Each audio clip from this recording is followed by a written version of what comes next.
The afternoon sun hung low over the industrial blocks of Weldon City, its light glinting off steel walls that had seen too many long shifts and broken dreams.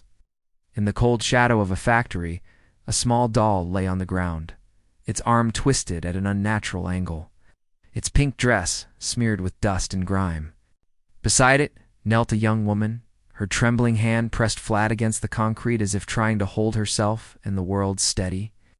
Her name was Clara, a widow, a mother, and a fighter.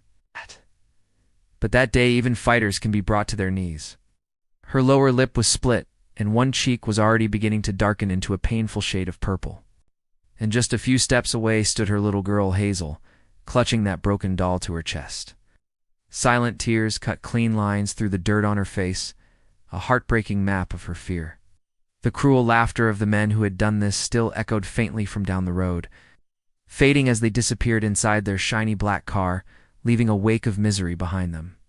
If you believe in the power of kindness, in standing up when others stay silent, then take a moment to like, share, and subscribe to our channel, because stories like this remind us that compassion can come from the most unexpected places, and heroes don't always wear capes.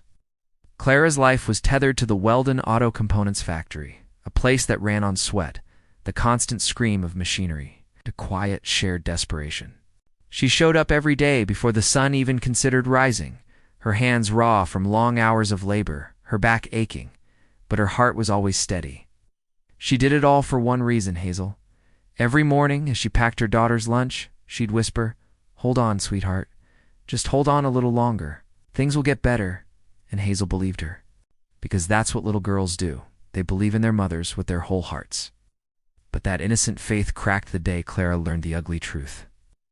The factory manager and his cronies had been stealing from her paycheck for months, shaving off precious dollars she had earned with her own two hands. When she finally worked up the courage to confront them, they just sneered, their faces masks of condescending amusement. When she begged, pleading for what was rightfully hers, one of them shoved her hard, sending her stumbling to the ground. That's when Hazel, who had been waiting for her mother, ran in. Seeing her mom on the ground, terrified, she held her doll out and pleaded for them to stop. In a moment of pure cruelty, one of the men ripped the doll from her tiny hands, tore it apart with a sickening grin, and tossed the pieces in the dirt. Then they simply walked away, laughing as if it were all a big joke. Clara, ignoring her own pain, wiped the blood from her mouth and whispered, "It's okay, baby. Mommy's fine." But Hazel couldn't be soothed. She just hugged the broken pieces of her doll tighter, her small world shattered. Then, just when the world felt its absolute cruelest, a new sound began. A low, distant rumble that grew into a powerful roar.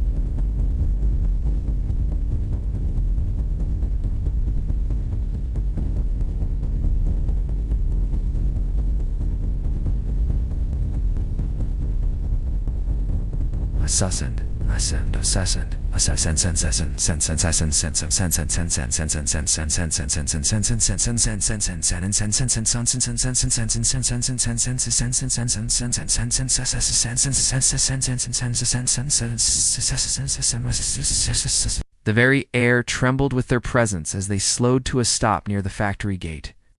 The leader cut his engine first. He was an older man, broad-shouldered, with gray streaking his beard and intricate tattoos winding down his arms like living stories. The patch on his leather vest was unmistakable. Hell's Angels. He saw everything in an instant. Clara's bruised face, Hazel's silent tears, and the broken doll lying defeated on the ground. He swung his leg over his bike and knelt down in front of Hazel. His voice, when he spoke, was rough, but softer than anyone would have ever expected. "Who did this, little one?" Hazel didn't speak. She couldn't. She just lifted a trembling finger and pointed toward the factory. The biker stood up. He and the other 4 riders exchanged a silent look, a look that carried a weight and a promise that words never could. Without a single word spoken, they turned their bikes toward the factory gate. "Wait, please, don't," Clara called out, her voice filled with fear of more trouble.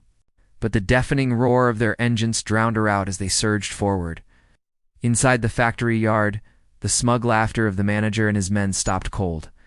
The 5 riders pulled in, their engines growling like thunderclouds ready to break. The manager stepped out, his arrogant grin melting away as he met the unflinching eyes of the man leading the pack. No one knows exactly what was said in that yard that day. Some workers heard shouting. Some said it ended in a dead, heavy silence.